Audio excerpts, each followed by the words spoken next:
Magkaka-basher at magkaka-basher talaga tayo. Nagka-basher ka before.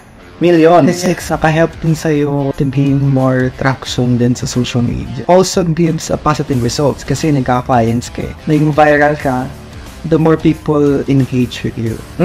Tsaka yung mga may kilala naman sa akin, yung kayo talaga, yung mga barkada ko na mga sa na buhay, di ba? Hindi naman nila alam kung sino talaga ako.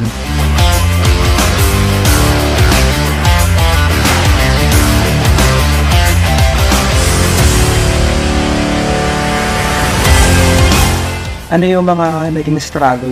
Struggles, pwedeng kung nag-a-ads kayo, so advanced na. Pero pag nag-a-ads kayo, sabi mga targeting yan di ba? Kaya pwedeng unang ads, no? Maglalabas kayong money, tapos walang mag-i-roll sa'yo kasi yung mga target audience nyo hindi tama. Ikaw ba nakapag-ads ka na?